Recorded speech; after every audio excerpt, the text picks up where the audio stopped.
Hello guys, Radhe Radhe. Welcome back to my channel knowledge hub. तो अगर आप ऐसे स्टूडेंट हैं जो एसएससी, एलडीसी, स्टेनो इन सब की रिटन एग्ज़ाम की तैयारी कर रहे हैं या कुछ भी ऐसा कॉम्पिटिटिव एग्ज़ाम की तैयारी कर रहे हैं, तो आज मैं आपके लिए हिंदी का एक बहुत ही इम्पॉर्टेंट टॉपिक जो कि एग्ज़ाम में आता ही आता है और बहुत ही अच्छे वे में पूछा जाता है, वो है हिंदी के मुहावरे। उनको लेके आई हूँ। जो भी जितने भी मुहावरे होते हैं, जितने भी तरह से पूछे जाते हैं, और एक सीरीज़ में लेके आई हूँ आप लोगों के लिए। तो इस सीरीज़ को अच्छे से पढ़िए, मुहावरों को, और भी टॉपिक जैसे जैसे आते जाएंगे मैं आप अपलोड करती जाऊंगी अपने चैनल पे। तो मैं मुहावरों से स्टार्ट करूँ जो कि काफ़ी इजी हैं, लेकिन टाइम टेकन बहुत हैं कि उन्हें ढूंढना है, फिर उन्हें याद करना है। याद करने में इतना टाइम नहीं लगता, लेकिन ढूंढने में बहुत टाइम लगता है कि किस तरह के और कौन कौन से मुहावरे होने चाहिए। तो मैं लगभग जो जितने भी सारे मुहावरे होते हैं और जो बहुत ही इम्पॉर्टेंट हैं वो लेके आई हूँ। तो स्टार्टिंग में तो आपको यही मिलेगा कि सब तरह के मुहावरे मिलेंगे। आप एक बार उनको रिवाइज़ कर लें अच्छे से।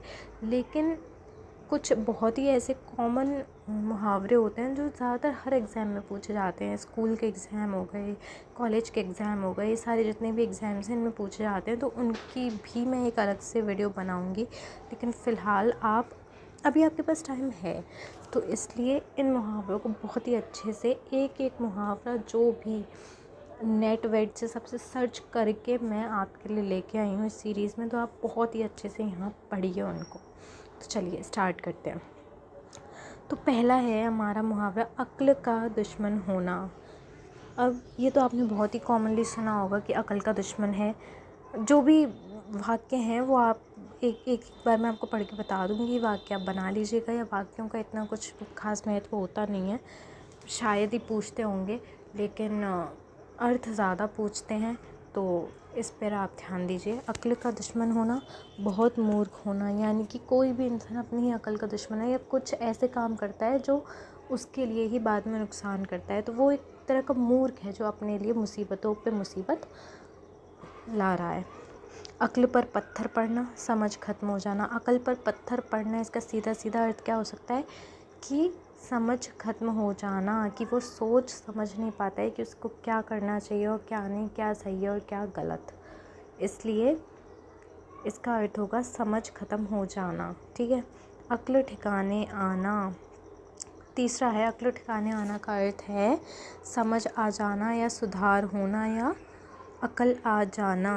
अब अकल में आप अकल का तो इस्तेमाल करना मत, तो समझ आ जाना यही कर लेना आप कि समझ आ जाना, अकल ठिकाने आ जाना, समझ आ जाना। ठीक है। अकल का अंधा होना, बिल्कुल ही बुद्धिहीन होना। अकल बिल्कुल ही अंधी है, उसकी बिल्कुल ही नहीं है। अकल का अंधा होने का मतलब बिल्कुल ही बुद्धि ना होना, यानी कि बिल्कुल ही बुद्धिहीन होना। बिल्कुल ही बुद्धि ना होना या बिल्कुल बुद्धिहीन होना, या बुद्धिहीन होना भी लिख सकते हैं आप। सिर्फ आप अगर बिल्कुल को हटा देंगे और बुद्धिहीन होना लिखेंगे तो भी आपका काम चल जाएगा। अक्ल बड़ी या भैंस, बुद्धि ताकत से बड़ी होती है। ये तो आपने बहुत ही कॉमनली सुना ही होगा, अक्ल बड़ी या भैंस। तो इसमें इसका सीधा सीधा अर्थ है कि बुद्धि ताकत से बड़ी होती है। ठीक है। अक्ल के पीछे लाठी लेकर पढ़ना। अक्ल के पीछे लाठी लेकर पढ़ने का मतलब है किसी भी इंसान को बार बार समझाना, लेकिन फिर भी उसके समझ में ना आना। लाखों जतन करके हार जाना, उसको बार बार समझाना कि ये मत करो, ये करो, ये सही है, ये गलत है, सब मत करो मत करो मत करो, लेकिन फिर भी वो इंसान करता वही है जो उसको सही लगता है, जो कि होता नहीं है सही। इसलिए अक्ल के पीछे लाठी लेकर दौड़ना, लेकिन फिर भी उसके कुछ हाथ नहीं लगता। तो इसका मतलब है बहुत समझाने पर भी किसी के समझ ना आना, या बहुत समझाने पर भी ना समझना। नेक्स्ट है, अकल का दिवाला निकलना। बिल्कुल मूर्खता करना या बिल्कुल बुद्धिहीन वाले काम करना। आप ये भी कर सकते हो, इसकी जगह बुद्धिहीन कर सकते हो। ठीक है। या मूर्खता, जहाँ भी आपको लग रहा है कि अकल पे पत्थर पड़ रहा है या बिल्कुल ऐसे, तो इसका मतलब है या तो आप मूर्खता शब्द का इस्तेमाल करें या बुद्धिहीन शब्द का। बिल्कुल मूर्खता करना। अकल से काम लेना, बहुत ही सिंपल है, समझदारी से काम लेना, अकल की दही होना, भ्रमित हो जाना यानी कि कंफ्यूज्ड हो जाना। दही हो जाने का मतलब है ना इधर का ना उधर का, कंफ्यूज्ड हो जाना, कुछ समझ नहीं आता कि ये करें या वो करें, तो कन्फ्यूजन बहुत हो जाती है। तो अकल की दही होने का सीधा सीधा है भ्रमित हो जाना या असमंजस में पड़ जाना। आप असमंजस में पड़ जाना भी कर सकते हैं, इसका सबसे सही तो यही होगा कि असमंजस में पड़ जाना। अक्ल के घोड़े दौड़ाना,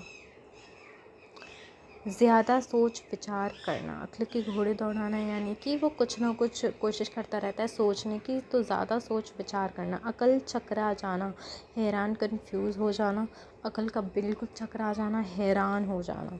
ठीक है। अक्ल ना होना, मूर्ख होना, सिंपल है। अक्ल का इस्तेमाल करना, सिंपल है, समझदारी दिखाना। अक्ल घास चढ़ने जाना या अकल का घास चढ़ने जाना, बिल्कुल बेवकूफ़ी करना है, बिल्कुल बेवकूफ़ होना, ये भी कर सकते हैं। बिल्कुल बेवकूफ़ होना या बिल्कुल बेवकूफ़ी करना। अक्ल पर पर्दा पड़ना, सही गलत समझ ना आना या सही गलत समझने की बिल्कुल वो शक्ति इंसान खो देता है, उसको कुछ समझ नहीं आता सही गलत क्या है, इसलिए सही गलत का समझ में ना आना या सही गलत समझ ना पाना। अक्ल के दरवाज़े बंद होना, समझ काम ना करना या बुद्धि का काम ना करना। अक्ल पर पर्दा पड़ना, सही गलत समझ ना आना। अक्ल के दरवाज़े बंद होना, सही समझ से काम ना करना है, समझ से काम ना करना है या समझ में ना आना कि क्या करना है। समझ काम ना करना, अकल का काम ना करना। ठीक है, चलो अकल से रिलेटेड जितने भी मुहावरे हैं वो तो आपके समाप्त हुए। अब हम ले लेते हैं अंक।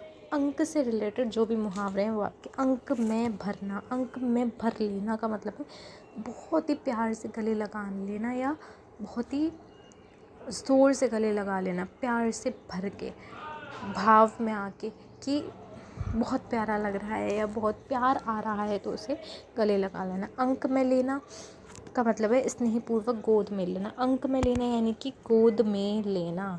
अंक लगाना, गले लगाना, स्नेह दिखाना। अंक लगाना यानी सीधा सीधा गले लगाना। भरना का मतलब है बहुत प्यार से गले लगाना, बहुत प्यार आ रहा है तो इसलिए एकदम से रहा नहीं गया और गले लगा लिया झटपट।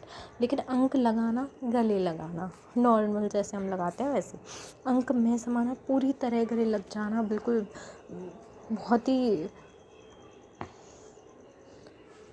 पूरे तरीके से गले लगाना, प्यार भरे तरीके से। अंक से लगाना, बहुत प्यार से लगाना।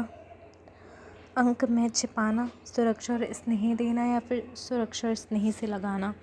ठीक है, तो ये सारे आपके जितने भी मुहावरे हैं ये इस वीडियो में मैं यहीं ख़त्म करती हूँ। अगले मैं आपके लिए अगली वीडियो में और लेके आऊँगी और आपको बहुत ही अच्छे से इन सब की प्रिपरेशन करनी है, अपने एग्ज़ाम्स देने हैं, अपने एग्ज़ाम्स क्लियर करने हैं। और हिंदी पे तो स्पेशली बहुत अच्छे से ध्यान देना। अगर आप किसी भी राजस्थान से जुड़े एग्ज़ाम की तैयारी कर रहे हैं और राजस्थान जीके भी आपको करनी है, जो कि मैं अपने चैनल पे लेके आऊँगी, तो थोड़ा सा टाइम मुझे दीजिए और अपने एग्ज़ाम की तैयारी बहुत अच्छे से कीजिए।